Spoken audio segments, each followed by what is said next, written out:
Vamos a ir arrancando y a medida que cualquier cosa que se vayan sumando. Bien. Habíamos quedado la semana pasada con la confección del RGRL, el Relevamiento General de Riesgos Laborales. ¿Recuerdan? Vamos a pasar la diapositiva. Esperen un segundito.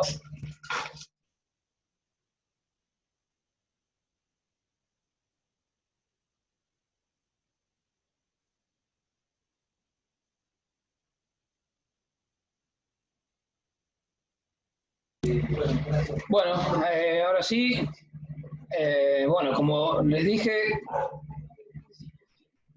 la semana pasada habíamos quedado acá, lo que era un RGRL, recuerdan que es un relevamiento que se le hace a cada uno de los establecimientos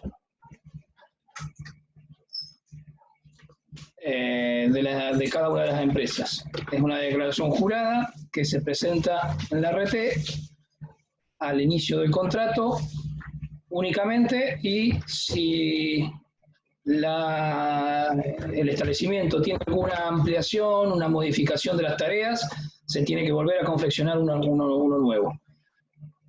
Bien. Esto ya lo habíamos visto, lo paso rápido, porque esto lo vimos la clase pasada. ¿Cómo se confeccionaba? Se tenía que completar esta planilla, completando cada uno de los casilleros según la pregunta. Si no, no aplica, con una cruz. En el caso de no cumplir, lo que se tenía que hacer es poner la fecha de regularización. Esperen que admito a Vanina. La fecha de regularización, que no tenía que superar los 365 días, es decir, un año desde el confeccionado el Reglamento General de Riesgos Laborales. Bueno, ahora habíamos quedado que existían tres tipos, y acá sí arrancamos desde donde dejamos la clase pasada. Existían tres tipos de formularios de Relevamiento General de Riesgos Laborales. Según la característica de cada empresa, la que estamos tramitando. Entonces, si recuerda que había un relevamiento bajo un decreto que es el 351, que era para empresas de riesgos generales. Después había otro formulario que era para las empresas de agro, que se utilizaba el decreto 617, donde las preguntas obviamente son más específicas del rubro del agro. Y después hay otro decreto, otro formulario, que es para las empresas del rubro de la construcción, que es el decreto 911. Acá, como ven, cada decreto tiene barra 79, barra 96, barra 97. Eso significa el año en el cual fueron creados o fueron decretados. O sea que si ven, hasta el año 96 solamente se hacía con el decreto 351 de riesgos generales. A partir del año 96 se creó el decreto 911 y en el 97 el decreto 617, donde se reglamentó estos relevamientos generales de riesgos laborales más específicos para cada una de las industrias o empresas de estos rubros. Acá ahora les voy a mostrar en la siguiente filmina, a ver si me están solicitando que lo admita. Bueno, este es un RGRL de asociar. Ven, como ven acá, asociar es una de las ART, de las tantas RT, para que vean que cada RT tiene su formato diferente, o con su logo, con su logotipo, pero no difiere en cómo el diseño no difiere en nada. Fíjense que acá en las preguntas del decreto 911 ya varían, porque fíjense que ya no empieza con la 1, 2 y 3, que arrancaba la filmina del 351 que decía sobre si tiene o no servicio de seguridad e higiene. Acá arranca con memoria descriptiva de la obra, porque estamos hablando de una obra en construcción. Si no, no aplica, y acá habría que poner lo que corresponda. Programa de capacitación al personal, registros de visita del servicio de higiene y seguridad, y después continúan con cada una de las preguntas. Fíjense que afiliación obligatoria del personal a una ART, esto sí, acá hay que contestarla sí o sí o no, porque la afiliación es obligatoria. Todas las empresas tienen que tener una afiliación obligatoria a una aseguradora de riesgo del trabajo. Bueno, y después habla sobre preguntas específicas de la construcción. Fíjense que trabajos con hormigón, y empieza a hacer preguntas sobre el rubro, o sea, sobre la tarea del trabajo con hormigón. Materiales utilizados en encofrados que sean en buena calidad, acá se tendría que poner con una cruz si sí o no aplica. Si la obra no realiza tareas con hormigón, entonces en todas las de la 105 hasta la 111 deberíamos que poner no aplica, no aplica, no aplica, no aplica, así sucesivamente. Después, trabajos de pintura, si la obra que estamos observando no tiene trabajos de pintura, también se pondrá no aplica. Entonces, en definitiva, como verán, es extenso este relevamiento, porque el del 9-11 son como 200 preguntas, pero fíjense que está por rubros. Si hay un rubro que no aplica, directamente llenan todos estos cuadros con cruces de no aplica y se hace mucho más rápido. Fíjense que acá había, acá silo y tolva, ven, hay máquinas para trabajar la madera, cortes de ladrillos, cerámicos, etc. Esto, si no hacen ninguna de estas tareas, van rapidísimo para confeccionarlo. Bien, el que viene es el mismo, pero para el rubro del agro. También le puse esta filmina para que vean la diferencia entre uno y otro, para que ustedes mismos vayan familiarizándose y observando que cada relevamiento de estos varía. Acá tenemos el decreto 617 que regula a lo que es agro. Arranca con la primera pregunta, si dispone de servicio de higiene y seguridad. Bueno, acá pondremos lo que corresponda. Y vamos a ver unas preguntas más específicas. Fíjense que habla manejo de materiales. Bueno, esto, a ver algo más específico, silos de cereales se refiere. Reúne los silos las siguientes condiciones, y acá esto son preguntas bien específicas para el rubro de agro, en el caso que tengan silos de almacenamiento de cereales. Sigamos. Bueno, acá voy a parar un cachito porque les quiero mostrar, a ver, acá tengo, esto es un relevamiento general de riesgos laborales desde cero, ¿ven? Acá lo que tienen que poner al principio es el nombre de la empresa, el quit, el número de establecimiento que lo van a sacar del contrato de la ART, la actividad económica que desarrolla. La actividad económica, no sé si ustedes ya en alguna materia de seguridad o capaz que conmigo mismo en algunas clases anteriores le nombré el SIU. ¿Se ubican el SIU qué significa? El SIU es el código de identificación universal de la actividad que desarrollan cada empresa. Hay un número de 5 o 6 cifras que codifica la tarea específica que desarrollan. Y ese código es universal, o sea, para la Argentina, para todos los países del mundo, tienen ese código que mediante ese código sabemos que se dedican, por ejemplo, a la venta, o ese establecimiento se dedica a la fabricación de cerámicos, fabricación de ladrillos, fabricación de telas y demás.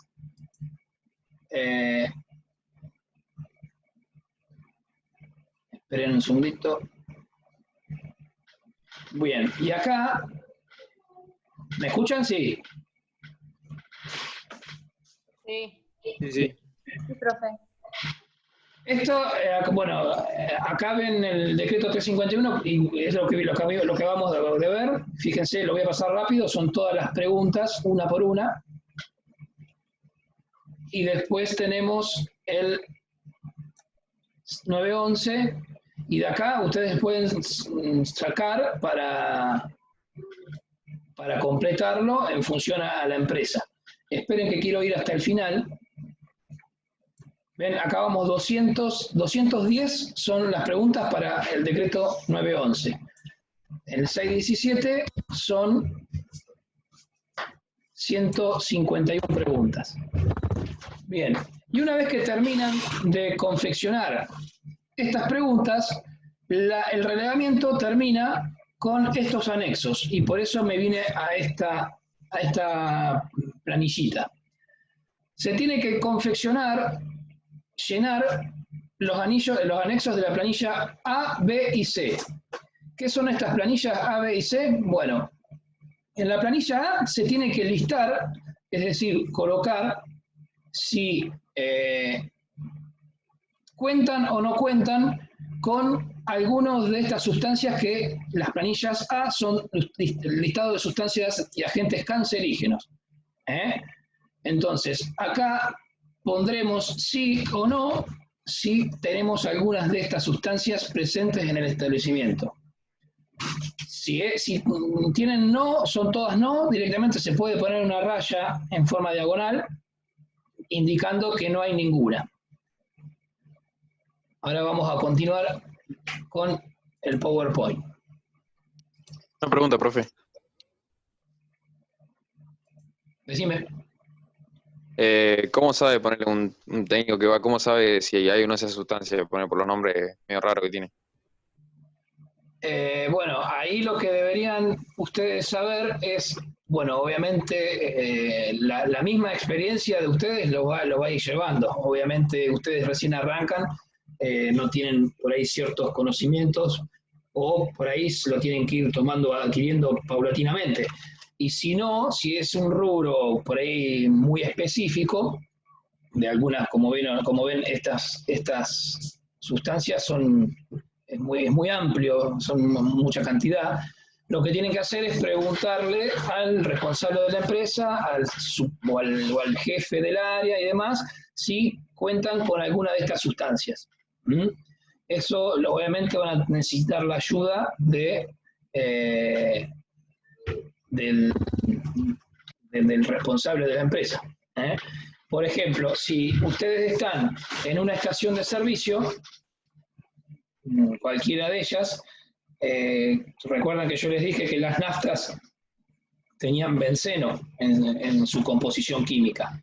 El gasoil no, las naftas. Entonces, acá, ¿ustedes están viendo la planilla esta? La planilla... Sí, sí, se ve. Bueno, acá donde dice benceno, deberían poner que sí. Esperen que voy a poner... ahí está.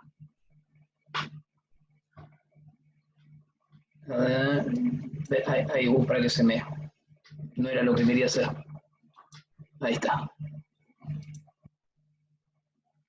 Bien.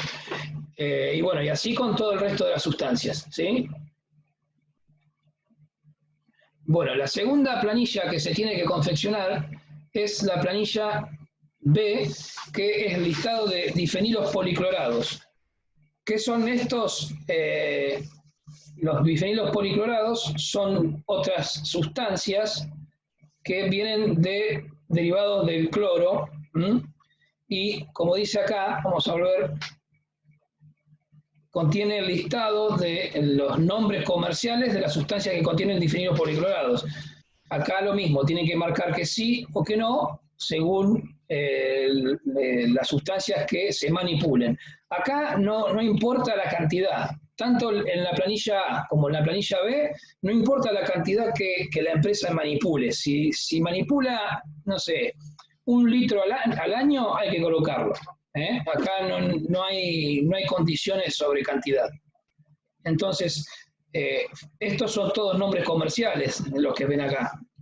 Obviamente yo, si me preguntan a mí alguno, creo que conozco 2 o 3, imagínense, porque son todos nombres comerciales. El más conocido es este que se ve acá, que es PCB, que se ve en la tercera columna, la segundo casillero. PCB son los aceites que se utilizaban para refrigerar los transformadores de energía eléctrica. Por ejemplo, acá Coop Electric los usaba, ahora no los usa más, unos transformadores con esos aceites que contenían PCB. Estas sustancias además eran cancerígenas. Por lo tanto, cuando hacían las reposiciones de estos aceites, que tenían que renovarlos, estaban con exposición a estos agentes que, bueno, obviamente, si tienen una larga dosis o la dosis, perdón, es bastante prolongada, obviamente los riesgos de adquirir esta enfermedad iban a ser más notorios. Y por último, con esto se termina para la confección del RGRL, están las planillas C. Y acá son todas las del listado de sustancias químicas que se tienen que declarar. En este caso particular, sí tenemos que tener en cuenta las cantidades que se manipulan anualmente. Ven acá, este listado contiene las sustancias que almacenadas en cantidades importantes, toneladas, resultan potencialmente peligrosas para las instalaciones. Entonces, el empleador debe marcar sí en las sustancias que estén presentes en las cantidades masivas del establecimiento. En caso de no poseer, obviamente se pone que no. Y fíjense acá que tenemos ejemplos. Por ejemplo, vamos a ver, si manipulan hidrógeno, si vemos, son 5 toneladas al año. Si la empresa manipula hidrógeno más, igual o más de 5 toneladas al año, hay que poner que sí. Cloro, si la empresa manipula más de 10 toneladas de cloro, habría que poner que sí. Y así con el resto, cada uno de las sustancias químicas. Estas no son todas, hay más. O sea que yo en esta filmina puse solamente las que ven acá. Por ejemplo, acá dice oxígeno. Oxígeno 200 toneladas, fíjense que es muchísimo, es una cantidad enorme. Yo creo que ni siquiera, ni cualquiera del hospital o las clínicas de acá privadas usan tanta cantidad en forma anual. Y bueno, así con todos. Alguno más que me pase acá, como que ustedes, alguno conocido. A ver, óxido de etileno. Óxido de etileno, el óxido de etileno también se utiliza en muchas empresas. Bueno, ahí lo que se hace es declarar entonces todas las sustancias. ¿Y para qué se hace esto? ¿Y por qué se tiene que hacer pensando y corroborando de que se exista o no exista? Porque de esta forma nosotros le estamos informando al ART. No se olviden, siempre, nunca se corran de foco para qué sirven estos relevamientos de estas planillas. Estas planillas sirven para informar a la ART, a la aseguradora de riesgo de trabajo, el estado o la situación de actividad que tiene esa empresa. Entonces, si nosotros lo hacemos en forma consciente y detallada, y real, obviamente, le estamos dando una fotografía de cómo está la empresa y de a qué se dedica y qué riesgos tiene presentes. Entonces, después la ART deberá, mediante un preventor, ir a hacer la verificación correspondiente para ver si realmente todo lo que se declaró es real, lo que se dice hacer la verosimilitud. Y en función a esto, la ART les tendrá que hacerle el asesoramiento, las visitas correspondientes y demás.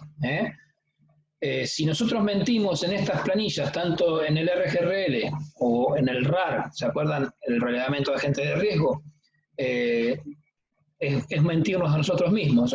Recuerden que es una declaración jurada. Si nosotros mentimos en esto, le estamos diciendo a la RT cosas que no son reales. Entonces la RT, que es quien en el caso de un accidente o una enfermedad profesional debería cubrir a los trabajadores, y nosotros mentimos en esto, bueno, ya estamos en el puntapié inicial arrancando mal, como quien dice. Bien. ¿Se deben... Profe, ¿Quién me habló? una pregunta, Esteban. Sí, Esteban.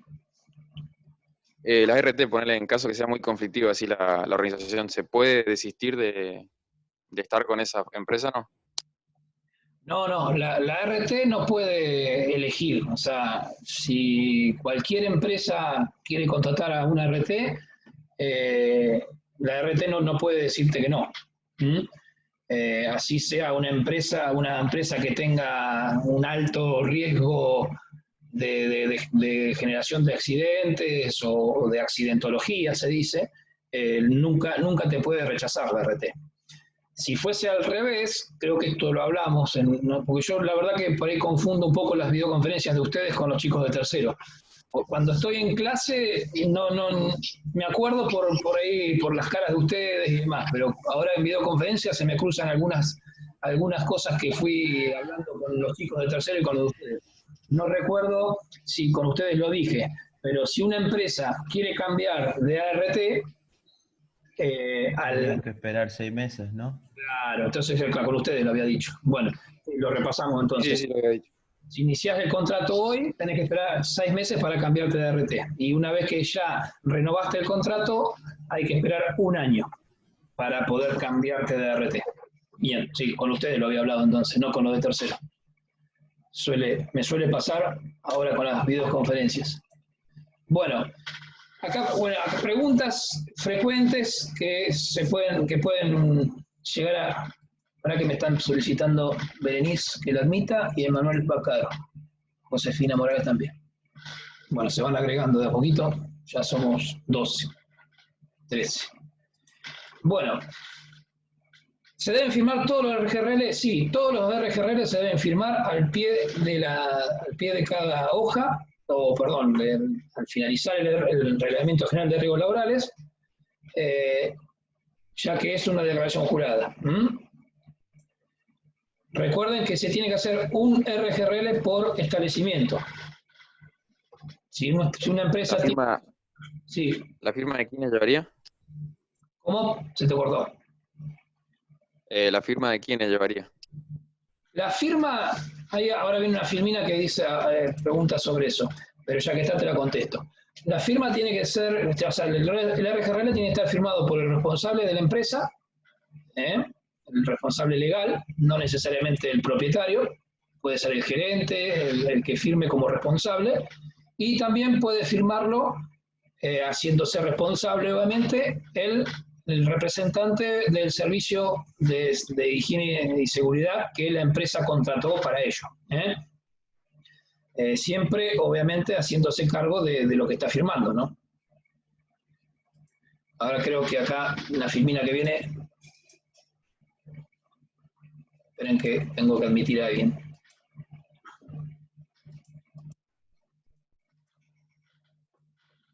No sé qué pasó, que no... Ahí está.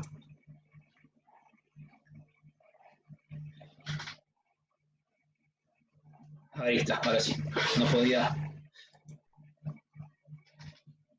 ¿Para qué establecimientos debe completarse el RGRL? Bien. Para cada establecimiento de empleador, independiente de la cantidad que tenga de trabajadores. No importa la característica, la cantidad de trabajadores. Si tiene un trabajador, ese establecimiento hay que declarar un RGRL. Si tiene 200, se declara. No importa la cantidad de trabajadores. Fíjense, acá está haciendo una mención para el caso del sector de la construcción. Bueno, ahora después, quizás para la semana que viene, vamos a hablar un poco sobre el área del tema de la construcción. Lo que es construcción, para las obras que se llaman permanentes, se tiene que declarar el RGRL siempre y cuando estas obras duren más de 365 días. Si una obra, supónganse, no sé, tienen que cambiar un techo de una escuela, por decir una obra cualquiera, y esa obra les va a demorar 6 meses, bueno, no es necesario declarar el Reglamento General de Riesgos Laborales.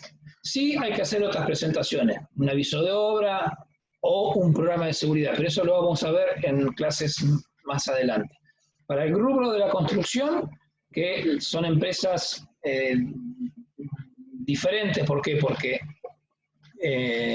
una empresa que se dedica a la construcción, como lo que acabo de decir, que reparación de techos, no importa, de chapa, lo que sea, lo que hace, pone mano de obra, y el establecimiento, sí, puede tener un establecimiento donde guarda sus maquinarias, sus herramientas, o por ahí para hacer reparaciones de esas mismas herramientas y demás. O como digamos que tiene un galpón base donde llegan los trabajadores, dejan sus vehículos, su bicicleta o como lo que sea, se cambian y salen a trabajar a reparar techos de casas, de lo que sea, ¿no? Entonces ese rubro, que sería ya de lo que estamos hablando, el rubro de la construcción, solamente tienen que declarar el RGRL cuando la obra declarada en tal establecimiento o en tal dirección superan los 365 días. A ver, se me viene un ejemplo. Una empresa, no sé, acá de Olavarría, que puede ser IMPO, puede ser Fanit, creo que es, o ECAM, BECAM, hay un montón de empresas que se dedican a la construcción. Por nombrar algunas, les dije esas, tienen que hacer un edificio de 5, 6, 8, 10 pisos como los que hay en el centro de Olavarría. Bueno, por lo general, para hacer un edificio de ese tamaño, se tardan mínimo 1 año y medio, 2. Entonces, en ese caso, se declara esa obra como tal, un aviso de obra se llama. Esto igual, como les dije, lo vamos a ver en la clase que viene o en la otra. Se declara esa obra y como ya se sabe desde el vamos que es una obra grande, que va a tardar más de 365 días, se declara como un obrador permanente o una obra de más de 365 días y hay que hacer el RGRL. Ahora, les pregunto a ustedes, ya que lo vimos la clase pasada y lo repasamos recién, ¿con qué checklist o qué formulario, bajo qué decreto deberíamos completar el RGRL si vamos a hacer una obra de un edificio de 10 pisos? A ver, ¿alguien me lo contesta? ¿Qué decreto utilizaríamos? ¿El 911? Claro, exacto. Para hacer el RGRL de una obra en construcción utilizamos el decreto 911, que era el más largo de todos, que era el de 210 preguntas. Pero bueno, para una obra de esas 210, para una obra de un edificio, mejor dicho, un edificio multiviviendas de 8 o 10 pisos, de esas 210 van a ver que 50 o 60 no aplican, o más también, porque hablan de silos, hablan de otras cosas que no están presentes en una obra de un edificio. Entonces, cuando tienen que completar el RGRL van a decir, 210 preguntas. No, en realidad son menos porque algunas no aplican. Bueno, siguiendo con la filmina, ¿les queda claro entonces? Sí. ¿Qué ocurre si la empresa cuenta con más de un establecimiento? Bueno, esto se tiene que presentar un RGRL por cada uno de los establecimientos. Por cada uno se presenta un RGRL. Y acá está lo que quien me preguntó hace un ratito, quién debe completar y firmar el RGRL. Bueno, Esteban, deberá estar firmado por el empleador y el profesional responsable de seguridad y higiene. El empleador... ¿Le puedo hacer una consulta? Porque Sí. me quedó una duda de una situación que para mí es allegada y se me planteó esa duda. Cuando se hacen los RGLs en una empresa que, además de tener, como dijo usted, empleados que van a un lugar, donde un galpón, lo que sea, y de ahí se van a trabajar a otro lado, terminan su trabajo, o sea, el trabajo estaría en el trayecto, y yo Sí. le estoy hablando, por ejemplo, un ejemplo de Ferrosur. Bien. Está hecho el RGL del lugar donde salen los empleados, ¿no? Sí, El trabajo de ellos es en el trayecto donde llevan el tren, de acá hasta donde llevan el tren. sí, No se vuelven ellos con la máquina y el tren para la barría o salen para otro lado, sino se quedan en un lugar que son, le llaman comunas, que son casas donde tienen todo. sí. Se cuenta como tiempo de trabajo. Eso también hay que hacer uno de ahí. Mirá, esto sería como un caso similar, porque no deja de ser un medio de transporte, la maquinaria ferroviaria, la máquina, si es operario de máquina o lo que sea, no deja de ser un medio de transporte. Ahora, en las filminas que vienen hay un ejemplo, no justamente de lo que es ferrocarril, pero creo que habla del taxi, pero sería algo similar. Sí. ¿Por qué? Porque estamos hablando de un medio de transporte, o sea, que estamos hablando de colectivos de media a larga distancia, estamos hablando de taxis, estamos hablando de lo que vos haces caso, haces mención, Bárbara, que me estás diciendo Sí. una máquina, una locomotora. Sí. Eso, lo que es medio de transporte no se declara como tal, o sea, no se tiene que hacer un checklist de estos, se tiene que hacer la base, o sea, lo que se utiliza como base. Entonces, en el caso de acá, Ferrosur debe hacer un RGRL, que de hecho lo tiene hecho, en domicilio en Pringles al 3100. Te digo porque yo ya he hecho inspecciones en Ferrosur y tiene declarado el RGRL en Pringles al 3100, que sería la terminal de ómnibus, ahí al lado, ¿no? Y después vos me decías, Bárbara, que hacen como mini estaciones, como mini paradas, ¿no? Algo así, ¿te entendí? ¿Puede ser? Claro, ellos salen desde acá con el tren completo y Claro. tienen una de las paradas en Pringles y la otra es en Las Flores y después le continúa a Cañuelas. Y Claro. en cada uno de esos lugares hay una casa donde ellos se quedan hasta que les vuelva a tocar el turno de trabajo, pero se consideran horas de trabajo mientras están ahí. Sí, sí, está perfecto, perfecto. Así, entonces, lo que Ferrosur tiene hecho, y te lo aseguro porque es así, tiene declarado un RGR por cada lugar de parada, para llamarlo de una forma.